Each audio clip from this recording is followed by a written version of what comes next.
So you guys must really, you guys must really like analytics if you're still here. Thank you for coming, and thank you for staying on behalf of the whole panel. It's great to see you all. I don't know about you. Usually when I'm talking about analytics at 5:15 in the afternoon or 6:15 New York time, I'm usually doing it over a beer at the bar. So I'm going to spare you a PowerPoint.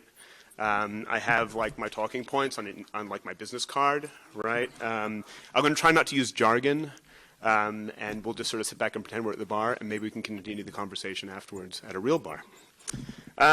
So my name is James Robinson. I'm Director of News Analytics at the Times. Before that, I was Director of Web Analytics at the Times for about 5 years doing analytics on the business side. And then about a year ago, April 1st of last year, I moved down into the newsroom to try to bring analytics into the newsroom of the New York Times for the first time and see how we could apply audience insights to editorial and newsroom decisions. So it's been a really interesting experience. I think in previous years it's something that the Times has actively resisted, or at least not been too enthusiastic about. I think in part because of the fear that, it's just so weird looking up at you guys while I'm talking. I think it's due in part to the fear that our homepage would be covered by like cat videos if we started looking at audience behavior. And as I've sort of tried to show over the past year, that's kind of a false premise. And in fact, we've actually got quite a deal of enthusiasm now amongst our journalists to figure this thing out.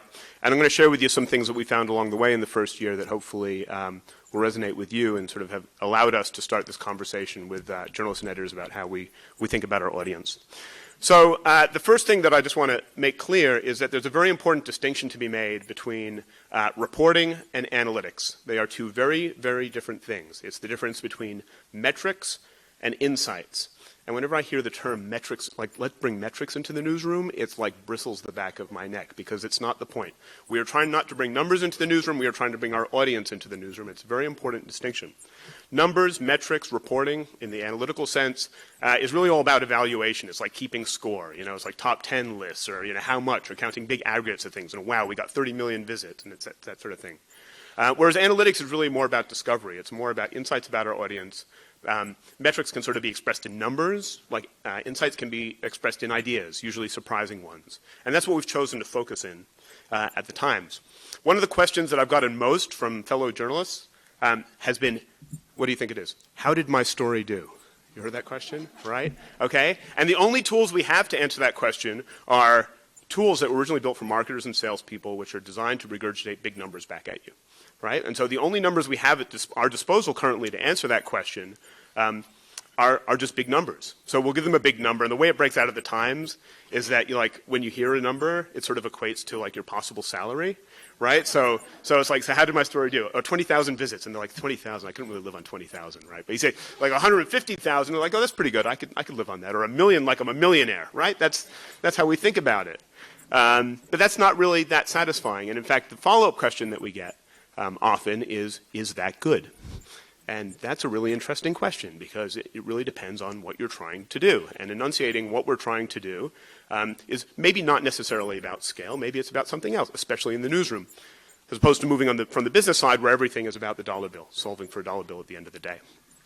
Engagement is another thing that people like to measure. Usually outside of the building, people say, well, how do you measure engagement? And that's a really baffling question for me because that's like kind of a reporting question. It's like trying to boil engagement down to one number. And to me, engagement is not something that can really be quantified in a single number because it's like a state of mind. It's like a state of being. It's like a relationship you have. It's like love, right? It's like asking me, it's like trying to figure out how much I love my wife by how many flowers I buy her each week, right? And I don't think you can really do that, right? Engagement to me is the alignment between what you want your readers to do and what they want to do. And if those two things are in line, then you have engagement. And to boil that down to a single number, I think is kind of impossible. In the end, insights are really about understanding, right? Understanding our audience. And that's what we've chosen to focus on at the Times. And we have had the benefit of some senior leaders there who get it and have not asked us for endless regurgitations of numbers and have given us the freedom to go out and seek insights. And that's something that's very special for us. How do you find insights? Well, you listen for questions. That's what a good analyst does, is they listen to questions, they devise questions, they think of questions. And I think there's two types of questions. There's explicit questions and implicit questions. Explicit questions are like that question like, how did I do? People fishing for a number, right? give me the data on this. Give me a dashboard on that, right? Those are really explicit questions, requests for like a spreadsheet or a dashboard. But what they're really looking for is insight. And when they take that spreadsheet or dashboard, they'll sort of like pore over it and try to figure out the insights in it. But it's really hard to get insight from reporting.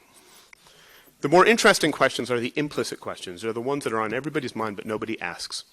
And to find them, you actually have to immerse yourself in what people do, because those questions are core to what they see as success, and they're not always encapsulated in numbers. You listen for implicit questions when you show up, right? Woody Allen says 80% of life is showing up. That's what you do.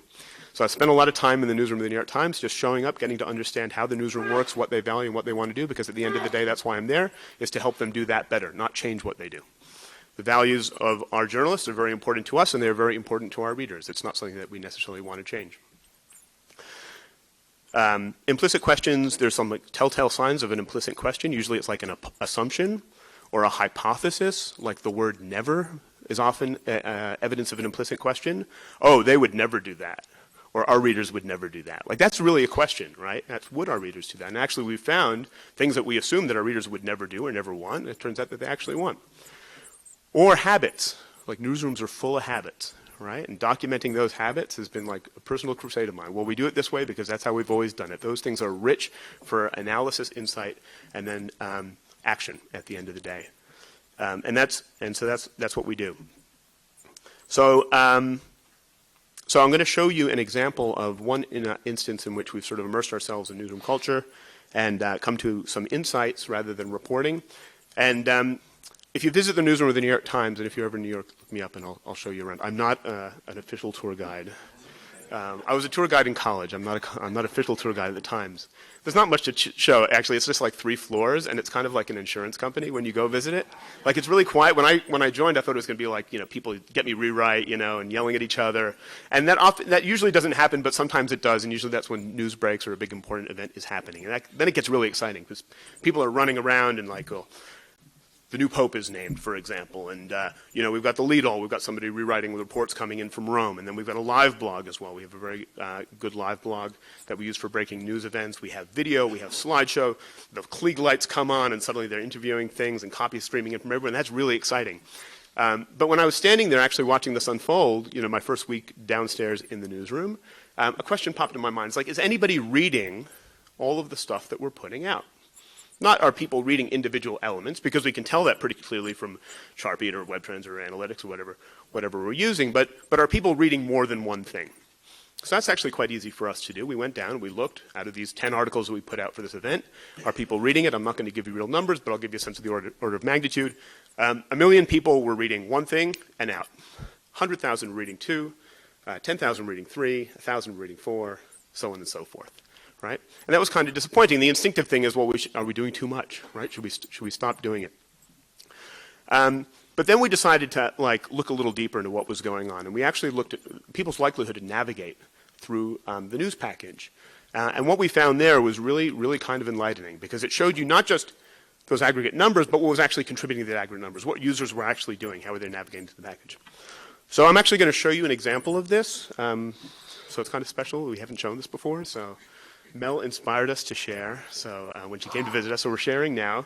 This is my one slide. Imagine this is the cocktail napkin, okay? So we're halfway through the beer, and I'm just drawing the cocktail napkin. Okay, so this is a tool we call Package Mapper, and this is an example of Package Mapper from the Golden Globes, which is a pretty harmless thing, so I got permission to show it to you. So this is the Golden Globes, our coverage of the Golden Globes, the evening of the Golden Globes. There are 6 things that we produce. The X's are not like the raciness of the content. I just redacted the numbers. I should use number signs. But basically, these are the 6 things that we published the night of the Golden Globe, the 6 major things that we published. And you can see we decided each ball is like a URL, right, or an asset. The size of the ball, the number of cookies who have visited that. The arrows indicate how many people navigated from one thing to the next, right? So you'll see this guy over here is sort of like the hub page. It's like the starting point. Like we like to think as front pages, so you have to have a front page, right? So that's the front page on it. This thing here, this big red one, is our live blog, which was really popular. This green one is a slideshow about Golden Globe fashions. The These little guys are like a preview piece, which is why I didn't get too much traffic. And then these two blue ones are style stories recapping red carpet fashion through the eyes of our fashion reviewers. And one thing that this was like really eye-opening when we did this, because we're like, wow, this is how people are actually navigating through it. And we noticed that nodes have different characteristics, right? So you can classify them. So this hub page here is what we call a giver. Like, it doesn't take a lot of traffic from the package. It's taking a lot of traffic from the home page, but it's giving a lot of traffic into the package, which is what it's designed to do, right? Okay, that's how it serves. But it's actually not quite as many people as we thought are using that as the front page, which itself is an insight. We don't just have one front page, we have 6 front pages, right? This live blog is there. This guy is a dead end. The slideshow is a dead end. It is getting a lot of traffic from the package. It is not redistributing it out, which is a little upsetting. And this guy here is a wallflower. They just stand off to the side, don't join the dance. That's what we call those guys. So the immediate thing here is that you see that there are 3, and we colored it by desk, right? So the color here is, sorry, the section that it was published into. So this green one is published off the movies desk. These 2 guys are off the styles desks, right? But they're about the same thing. This is a slideshow about fashion, and we have 2 stories about fashion. And yet there is no navigation happening between these pieces of content. Why? It's a function of our CMS. It's a function of how we think about our site. We think about it in terms of sections, not news packages, which is how our readers think about it, right? And we also have producers sitting at opposite sides of the newsroom who are each producing that content individually and probably not talking to each other, right? Which is a problem. So the insight here is, 1, our readers think about news packages differently than our site, our newsroom is architected to deal with. Secondly, there's a very easy solution for this. You just get everybody in a room before we do the Golden Globes coverage. We give them with high technology marker and whiteboard. We draw out what we're planning to cover, make sure that they are all linked. And if we're feeling like a little advanced and we want some extra credit, maybe we actually like hypothesize about the routes that people will take through the package. Wouldn't that be interesting, right? And so that's what we're starting to do. We now have a tool, a version of this, which is updated up to the minute on every topic that the New York Times is covering that has 3 or more articles or assets about that topic, and we were able to call up on the spur of the moment, see exactly how readers are consuming things like the Olympics or a plane crash coverage or what have you, identify dead ends, coordinate coverage across desks, and it's actually really turning out to be useful. This is a prototype. One of the things that we do is we build prototypes really, really quickly. We get them in front of editors and journalists. We use it to spark a conversation, which is really important, and then we iterate. This thing keeps breaking, unfortunately, but I'm starting to get complaints, which is great because it means that people are using it. I think one of my goals this year should be like 200 complaints from the newsroom that the tools I've built on this box on number desks are not working. That would show that we're having great success. And since they're starting to complain, I think we're doing a good job. So this is one example of the many things that we're doing. I think I'm probably limited time, but I do extend that invitation to discuss this further because there are a lot of really fascinating things going on, both with what we're doing and other companies, as Mel alluded to. I will just sort of, to wrap up, just point out a couple of things that I think have been intrinsic to our success, and I would call it like reciprocal humility. And what do I mean by that? I think data analysts tend to have the tendency to go to the data first. And look at the data and then come back with these really kind of like fascinatingly cool, baffling presentations for their clients, which are not usable because they're not connected to the jobs that they do and the values that they have. Instead, we've preferred to take the approach that these people are the most important people in the world, and it's our job to help them do their jobs better. And so we need to understand their jobs, their motivations, their values, all those things. And the questions have to start from them, and then the data comes later. On the other hand, I think people working in the newsroom have to understand that difference that I just explained to you about reporting and analytics, the difference between metrics and insights. Because the more you ask an analyst for metrics or reporting, the less time they will have for insights. And that's the most soul-crushing thing that an analyst can have, is to spend their time shoveling numbers back to people when they're not usable. It makes for a very frustrating experience on both sides. So thanks again for taking the time, and look forward to talking more.